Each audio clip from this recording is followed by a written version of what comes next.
Screen share हो गई आप सबके पास?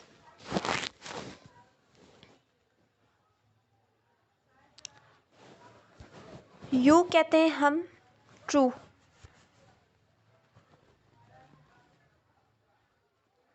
यू मीन्स ट्रू, और कैरियन मीन्स होता है न्यूक्लियस। Carrion means nucleus.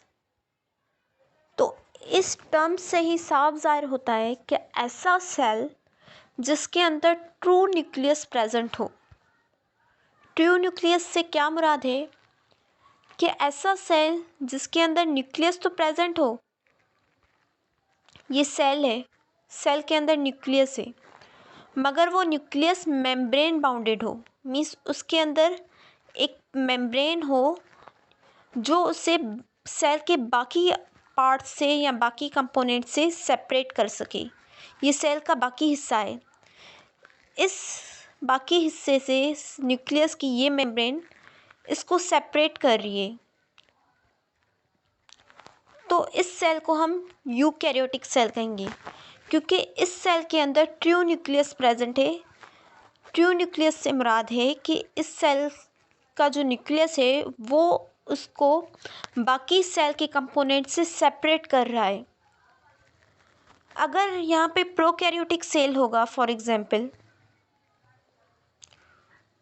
ये प्रोकैरियोटिक सेल है, उसके अंदर अब ये मेम्ब्रेन नहीं प्रेजेंट होंगी। जो न्यूक्लियस के अंदर न्यूक्लियर मटेरियल प्रेजेंट होता है, जैसे डीएनए, आरएनए, जेनेटिक मटेरियल, ये सारा न्यूक्लियस के अंदर प्रेजेंट होता है।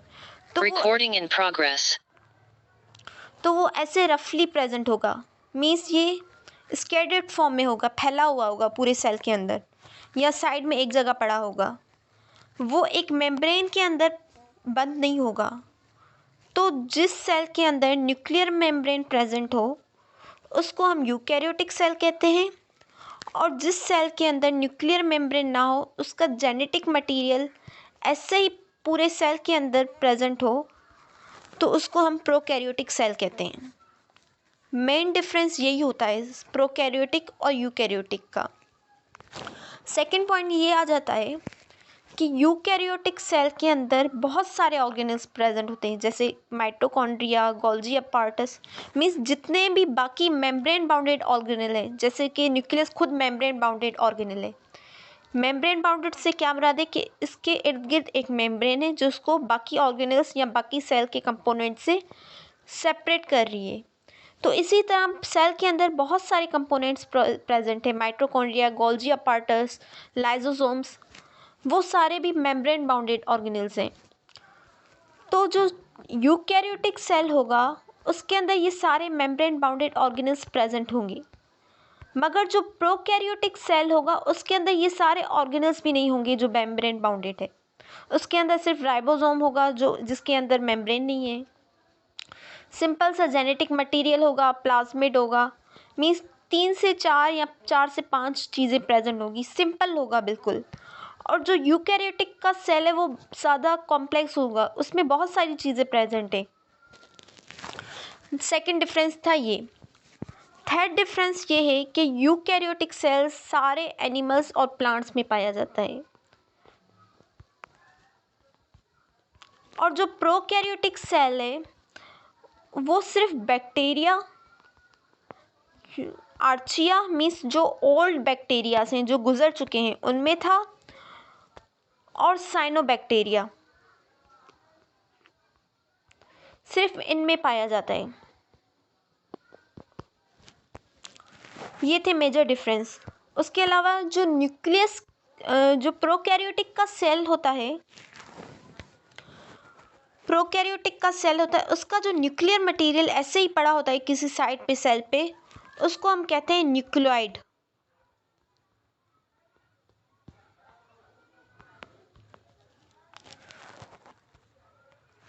अब ये न्यूक्लियोइड जो होगा ये डीएनए भी होगा, आरएनए भी हो सकता है, मीन्स ये जेनेटिक मटेरियल होगा। वो बैक्टीरिया का डीएनए भी हो सकता है, आरएनए भी हो सकता है, मगर ये मटेरियल अब मेम्ब्रेन के अंदर प्रेजेंट नहीं है, इस वजह से ये न्यूक्लियोइड है और ये प्रोकैरियोटिक सेल है। Now got it.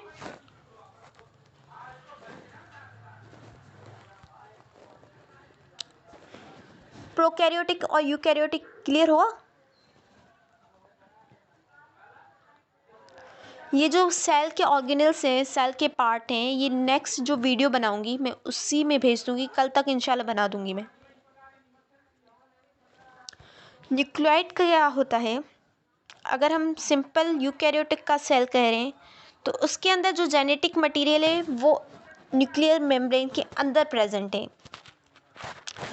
जो प्रोकैरियोटिक का सेल है उसका जो न्यूक्लियर मटेरियल है वो ऐसे ही पड़ा हुआ है किसी साइड पे, तो वो न्यूक्लियोइड कहलाता है।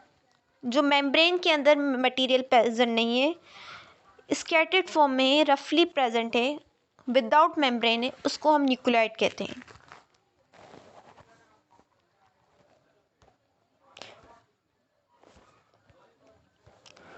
Okay, next question.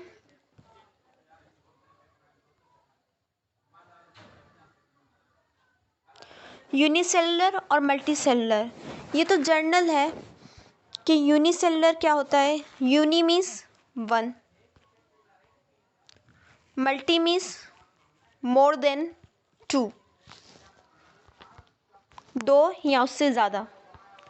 मीन्स ऐसा लिविंग ऑर्गेनिज्म जिसकी पूरी बॉडी सिर्फ एक सेल पे मुश्तमिल हो, उसको यूनिसेलुलर कहते हैं। इसकी एग्जांपल ले ले अमेबा, जो हमारे पानी के अंदर प्रेजेंट होता है, हम उसे अपनी आँखों से नहीं देख सकते। अगर मैं अमेबा का डायग्राम बनाऊं तो ये 9th क्लास की बुक्स में प्रैक्टिकल्स में बनवाया जाता है। आई होप सबने बनाया होगा। तो ये अमेबा की जो स्ट्रक्चर है वो पूरी उसकी बॉडी सिर्फ एक सेल पे मुश्तमिल है, सिर्फ उसके अंदर एक ही सेल है। तो एक सेल होने की वजह से अमेबा को यूनिसेलुलर ऑर्गेनिज्म कहा जाता है। Unicellular means one cell, organism means living being. अब मल्टीसेलुलर क्या आ जाता है? जो एक से ज़्यादा सेल पे मुश्तमिल हो, 2, 3, 4। इसकी बेस्ट एग्जांपल हम ह्यूमंस हैं, बाकी animals, cat, dog, rat, plants, जितने भी एनिमल्स प्रेजेंट हैं वो सारे मोस्टली जो हैं मल्टी सेलुलर होते हैं, क्योंकि उनकी बॉडी बड़ी होती है, वो एक से ज़्यादा ऑर्गेनिजम्स पे और सेल पे डिपेंड होते हैं। Now got it?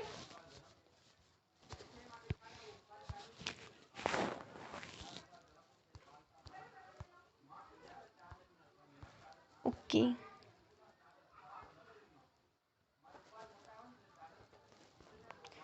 प्रोकैरियोटिक जो सेल्स होते हैं ना, वो यूनिसेलुलर में भी हो सकते हैं, मल्टी सेलुलर में भी हो सकते हैं। मोस्टली जो मेजर होता है ना, ज़्यादातर प्रोकैरियोटिक सेल्स जो होते हैं वो यूनिसेलुलर ऑर्गेनिजम्स में प्रेजेंट होते हैं।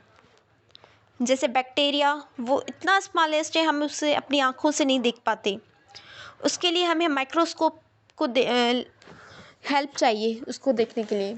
इट मीन्स वो इतना स्मॉल है तो उसकी बॉडी कितने सेल्स पे डिपेंड होगी? 1, 2, 3। सिंगल सेल होता है मोस्टली प्रोकैरियोटिक सेल।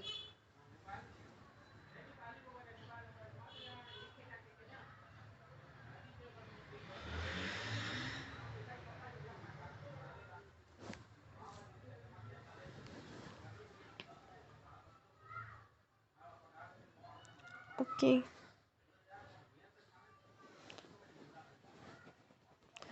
काइटिन जो होता है ना, एक सब्सटेंस होता है।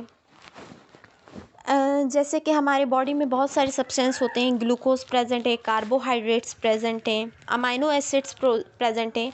इसी तरह फंगस के अंदर काइटिन सब्सटेंस प्रेजेंट होता है, जो उसकी सेल वॉल होती है वो काइटिन से बनी होती है। एक सब्सटेंस है, जैसे कि हमारी बॉडी में मिनरल्स होते हैं, वाइटामिन्स होते हैं, हमारी बॉडी प्रोटीन से बनी होती है। इसी तरह फंगस की जो सेल वॉल है वो काइटिन सब्सटेंस से बनी होती है। जैसे हमारी मोस्टली बॉडी प्रोटीन से बनी होती है, इसी तरह ये भी एक सब्सटेंस है।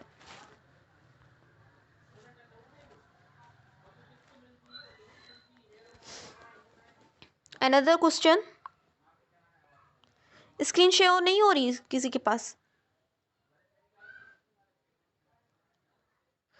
सेल वॉल का फंक्शन ये होता है, सेल वॉल पहले तो सिर्फ जो है प्लांट्स में प्रेजेंट होती है मोस्टली, कुछ फंजाई और कुछ बैक्टीरिया में। 3 चीज़ें आ गई, फंजाई,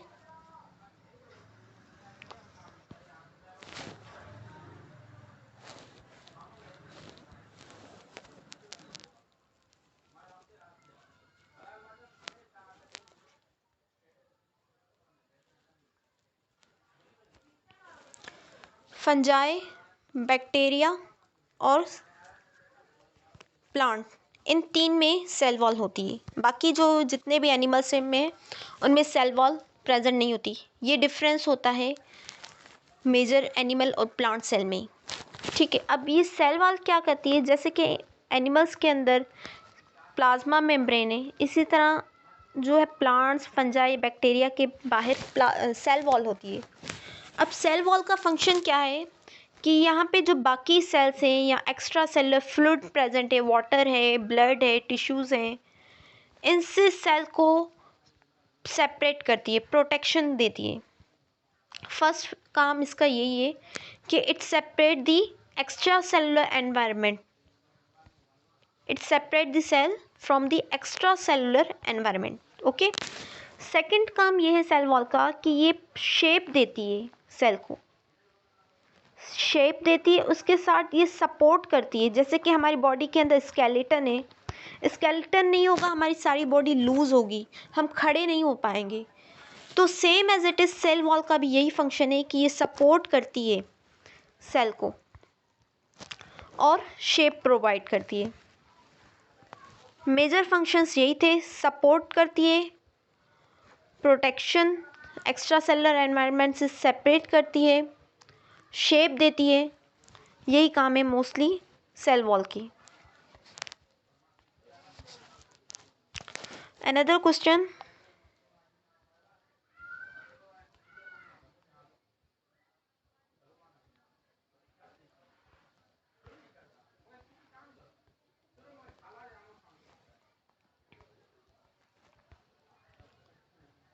स्क्रीन शेयर नहीं हो रही, मैंने जो अभी बोर्ड पे ड्रॉ किया था।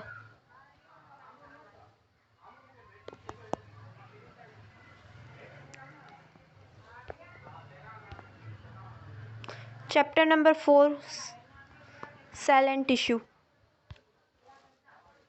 सेल ऑर्गेनल्स आपके नेक्स्ट वीडियो में होंगे, क्योंकि ये चैप्टर काफ़ी ज़्यादा बड़ा है, इसलिए इसको मैंने 3 पार्ट्स में डिवाइड कर दिया है।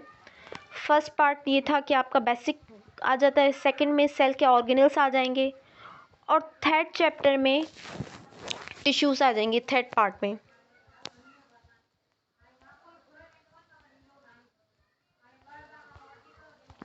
आपका कोर्स बहुत ज़्यादा है, सो टाइम जल्दी कवर करेंगे तभी हो पाएगा।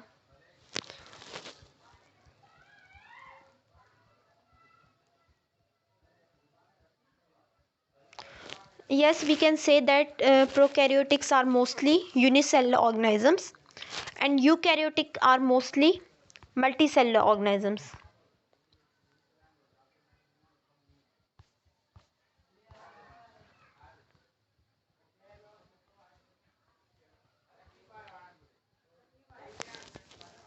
How cell asexually reproduce in bacteria?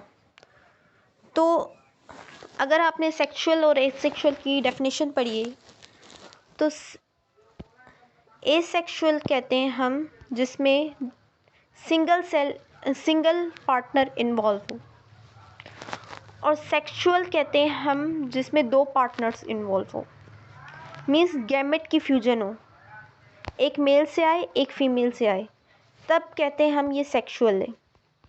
ये चैप्टर दूसरा है खैर। और एसेक्सुअल कहते हैं जिसमें सिर्फ एक पेरेंट इन्वॉल्व हो। तो बैक्टीरिया कैसे रिप्रोड्यूस कर रहा है कि बैक्टीरिया की ये एक बॉडी है, ये एक ही बॉडी बीच में से डिवाइड हो रही है, कट आ रहा है, इसने अपना जेनेटिक मटेरियल हाफ ऑफ कर लिया, बीच में था पहले, अब इसको हाफ यहाँ आ गया, हाफ यहाँ। जब ये डिवाइड करेगा बीच में से सेपरेशन आएगी, तो हाफ जेनेटिक मटेरियल एक साइड आ जाएगा, हाफ दूसरा। तो ये एक बैक्टीरिया से अब 2 बैक्टीरिया बन गए। फिर अब ये सेपरेट होंगे, इसमें से 2 बन गए, और इसमें से 2। तो ऐसी रिप्रोडक्शन जिसमें सिर्फ एक पार्टनर इन्वॉल्व हो, जिसमें गैमेट्स आपस में ना मिले हों, उनको एसेक्सुअल कहते हैं। और जिसमें 2 पार्टनर्स इन्वॉल्व हो, दोनों साइड से गैमेट आए, एक मेल का एक फीमेल का, उसको हम सेक्सुअल रिप्रोडक्शन कहते हैं। Is it clear now?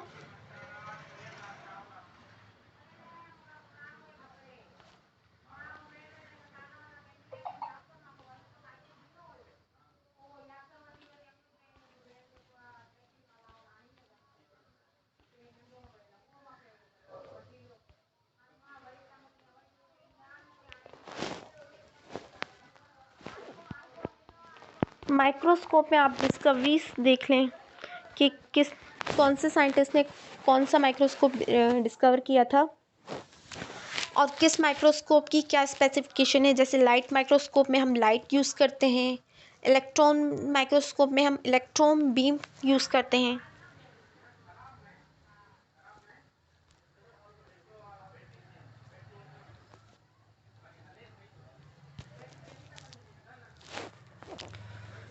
Meiosis और माइटोसिस तो वो अलग नेक्स्ट चैप्टर है आपका, सेल साइकिल का चैप्टर नंबर 5। वो तब हम डिस्कस करेंगे, वो सारा ऑल अबाउट जो है मियोसिस और माइटोसिस का है। अगर आप चाहते हैं कि आपकी लाइव क्लास एमसीक्यूज़ पे हो तो वो आप मुझे बता दें, या आपकी डिस्कशन क्लास हो, मीन्स जो आपको टॉपिक वीडियो लेक्चर्स में समझ नहीं आ रहे रिकॉर्डेड में, वो हम यहाँ पे डिस्कस करें, या फिर हम जो है एमसीक्यूज़ ले लें।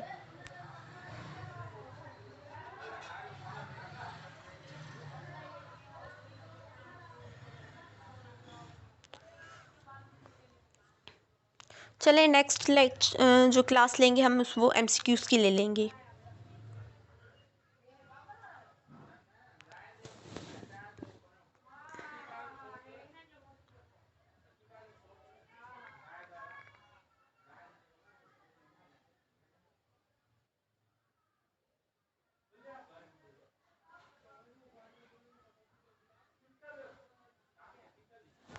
ओके, जैसे फिर हम नेक्स्ट जो है क्लास एमसीक्यूज़ की ले लेंगे।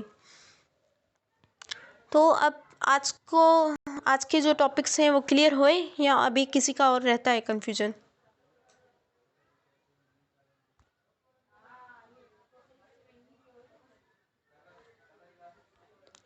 एंड कल जो है केमिस्ट्री की क्लास सही कंडक्ट नहीं हो पाई थी, तो उसमें से भी आपको जो क्वेश्चंस पूछने आप पूछ लें।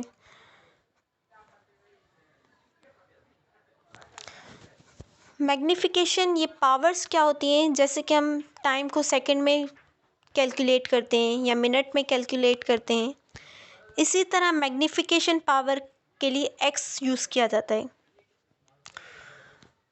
6x, 9x, 10x ये पावर के यूनिट हैं। जैसे कि पानी को हम लीटर्स में कैलकुलेट करते हैं, और कोई हैवी चीज़ को किलोग्राम में मेजर करते हैं, इसी तरह मैग्नीफिकेशन को हम एक्स पावर में मेजर करते हैं, कैलकुलेट करते हैं, सॉरी।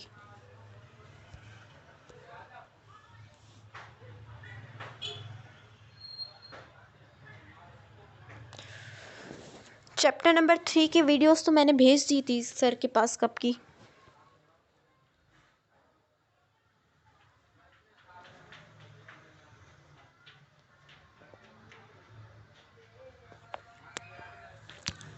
अच्छा, बेसिक कॉन्सेप्ट अगर आप कह रहे हैं ना मीटर्स का, नैनोमीटर, मीटर, तो ये सारे यूनिट होते हैं। नैनोमीटर, मीटर, ये जैसे कि मीटर बड़ा यूनिट है, मीटर। Nano means 10⁻⁹। तो कोई चीज़ अगर हम छोटे यूनिट में काउंट करते हैं तो उसके लिए नैनो। ये आपके सारे एसआई यूनिट्स कहलाते हैं। फिक्स जो होता है मीटर में हम काउंट करते हैं। कोई भी लेंथ वाली चीज़ हो गई ना, फॉर एग्जांपल हम किसी की लेंथ को काउंट करें तो हम कहेंगे 10 मीटर इसकी लंबाई है। जैसे कि रोड को मेजर करते हैं कितने किलोमीटर है। अगर हम मीटर से नीचे आ जाते हैं तो नैनोमीटर। मीटर में कितने यूनिट होते हैं?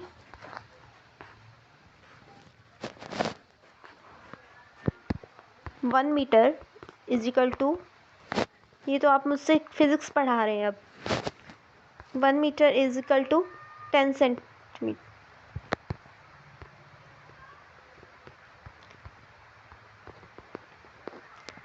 और 1 नैनोमीटर में होता है 10⁹ मीन्स ये सारे मीटर्स के यूनिट्स हैं।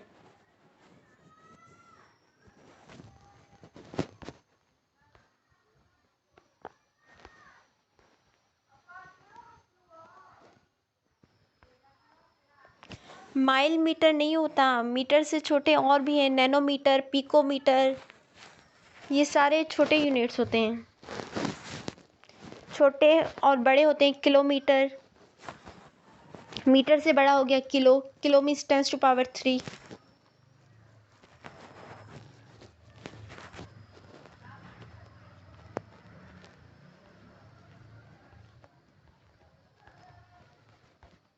और कोई क्वेश्चन रह गया?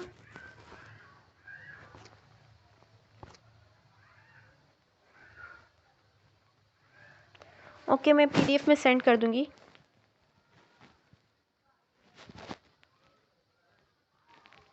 अच्छा, रेजोल्यूशन कहा था मैंने आपको, क्लियरिटी दिखाए तो 0.2 नैनोमीटर था आई थिंक। तो ये डिस्टेंस था 0.2 की, दो बॉडीज़ हैं। रेजोल्यूशन मीन्स आपको क्लियरिटी दिखाता है दो ऑब्जेक्ट्स के बीच में। तो क्लियरिटी का डिफरेंस कितना होगा, वो था 0.2 नैनोमीटर, शायद 0.2 ही था आई थिंक। तो दो ऑब्जेक्ट्स के बीच में जो डिस्टेंस दिखाता है इलेक्ट्रॉन माइक्रोस्कोप, वो डिस्टेंस होता है 0.2 nanometer. Is it clear now?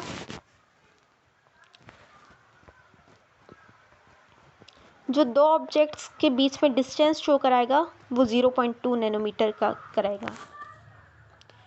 जब डिस्टेंस होगा दो ऑब्जेक्ट्स के बीच में, इट मीन्स आपको चीज़ें माइक्रोस्कोप से क्लियर नजर आएंगी।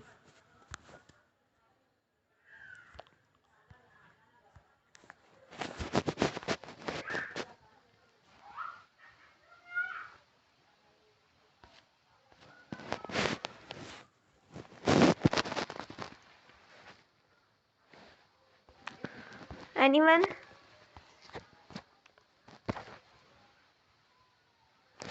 माइक्रोग्राफ आपका अभी टॉपिक नहीं है, माइक्रोस्कोप का था। ये बाकी सारे इंस्ट्रूमेंट्स आ जाते हैं,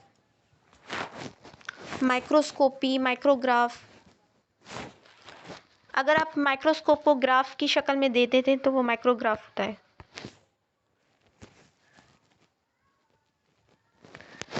बुक परचेज कर लें आप, बेहतर रहेगा।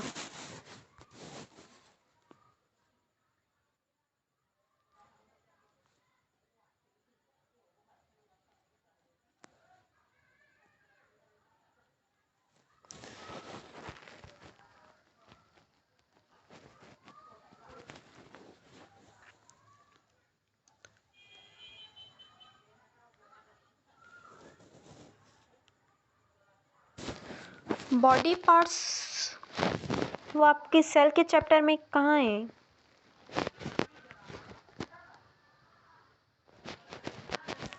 सेल का चैप्टर जो है उसमें नहीं है अभी फ़िलहाल।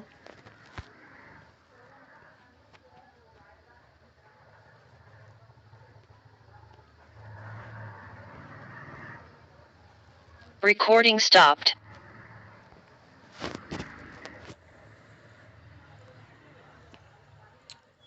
ओके, आज के लेक्चर क्लियर होए? आज का जो इतने भी पॉइंट्स थे या रिकॉर्डेड में जो लेक्चर्स में कुछ पॉइंट्स मिसिंग हो गए हों, आई होप यहाँ पे क्लियर हो गए होंगे।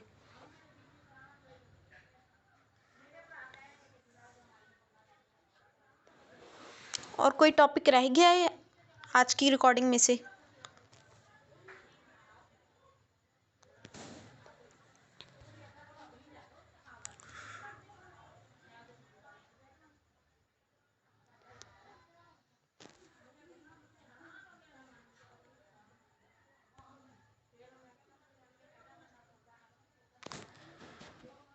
पढ़ा नहीं है तो वो आपकी मिस्टेक है। फर्स्ट जो है आप रिकॉर्डेड लेक्चर्स ले लें। मैंने 1.5 घंटा या 2 घंटा पहले भेजी थी। तो वो हाफ आवर की थी video, I think half 33 minutes या 35 मिनट्स की थी, तो आपको पहले देखनी चाहिए थी, क्योंकि लाइव क्लास का मतलब भी यही होता है कि आपको जो चीज़ रिकॉर्डेड में समझ नहीं आई है वो आप लाइव क्लास में पूछ लें।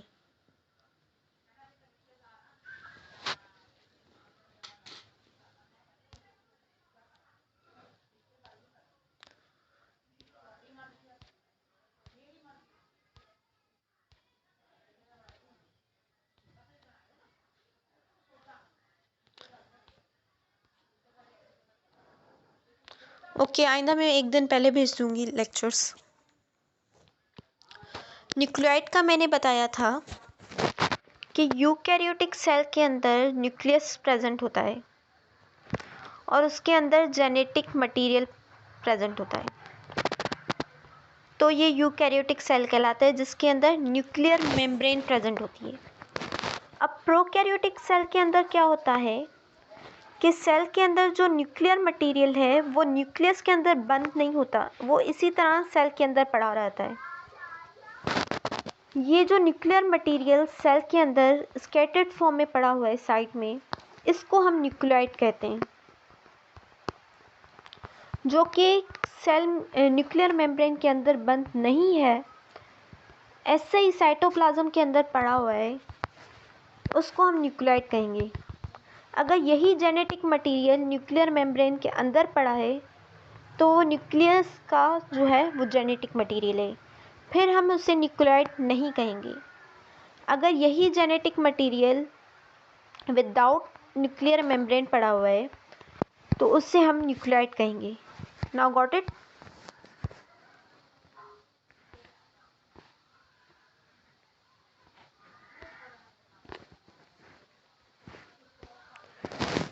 बिल्कुल आते हैं। सेल ऑर्गेनिल्स जो हैं बहुत ज़्यादा इम्पॉर्टेंट होते हैं। ये एक चैप्टर काफ़ी बड़ा था इसलिए मैंने यहाँ पे इंक्लूड नहीं किया। अभी इसकी सेल मेम्ब्रेन भी रहती थी, स्लाइड्स में आपने देखी होगी, उसके ट्रांसमिशंस थे, उसके फंक्शंस थे, उसके अलावा ऑर्गेनल्स हैं सेल के, फिर टिश्यूज़ का अलग टॉपिक है, वो अलग स्लाइड बनेगी।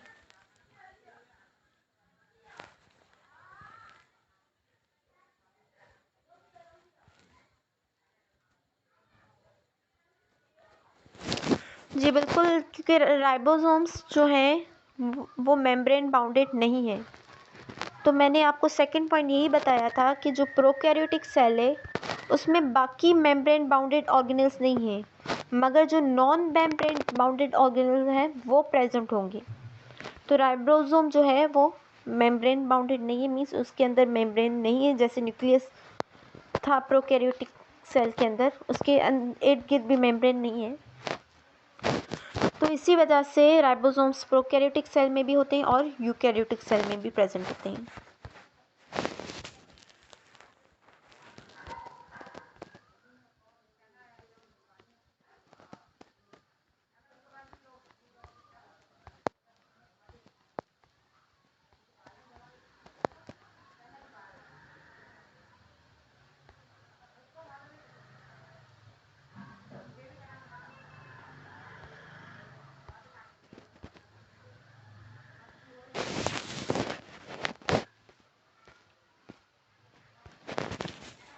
और कोई टॉपिक रह गया है? प्रोकैरियोटिक यूकैरियोटिक सेल भी हो गया, यूनिसेलुलर मल्टीसेलुलर भी हो गया। सेल वॉल को भी मैंने डिफाइन कर लिया था कि उसके फंक्शंस क्या थे। उसके अलावा माइक्रोस्कोप को भी देखा था। बुक आप जो है सिंथ टेक्स्ट बुक ही पढ़ें तो ज़्यादा बेहतर है, और कोई बुक लेने की ज़रूरत नहीं है।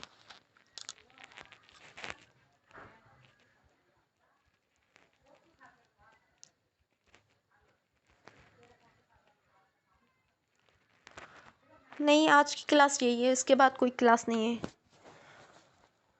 Now got it?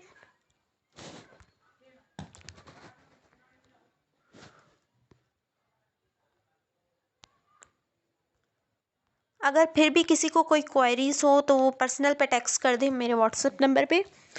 जिसको जो समझ में नहीं आ रहा, वो केमिस्ट्री का कोई लेक्चर हो, कोई बायोलॉजी का हो, वो आप वहाँ पे पूछ सकते हैं। क्रोमोसोम्स, क्रोमोसोम आप अभी नहीं पढ़े तो आपका, अगर मैं अब यहाँ पे पढ़ाने बैठ जाऊँ ना क्रोमोसोम, तो आपका ये सारा कॉन्सेप्ट ख़त्म हो जाएगा।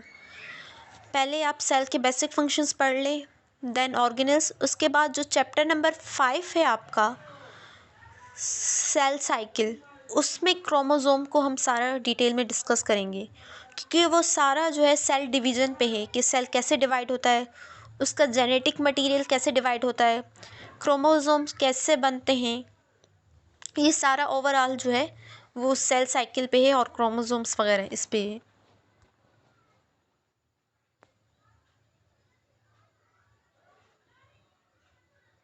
ओके, व्हाट्सअप नंबर मेरा ग्रुप में दिया गया है, ग्रुप में ऑलरेडी प्रेजेंट है।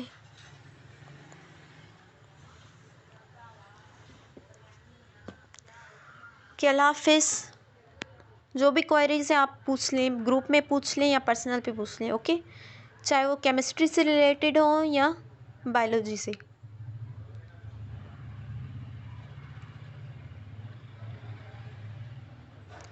आज की क्लास मैंने रिकॉर्ड कर ली है।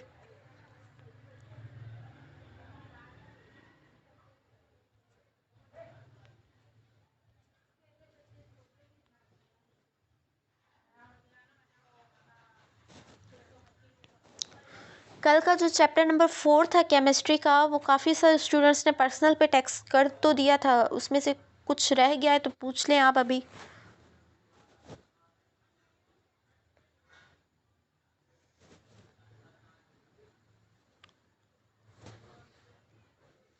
चैप्टर नंबर 4 जो केमिस्ट्री का था, केमिकल बॉन्डिंग वगैरह, वो पीरियोडिक टेबल और पीरियोडिसिटी, 2 चैप्टर्स भेजे थे मैंने, केमिकल बॉन्डिंग और periodic table and periodicity of elements, 2 chapter थे। तो उसमें से कोई क्वेश्चन हो, या फिर बायोलॉजी के ये जो 4 चैप्टर्स अब तक भेजे हैं मैंने, मीन्स 4 तो कंप्लीट नहीं हुआ।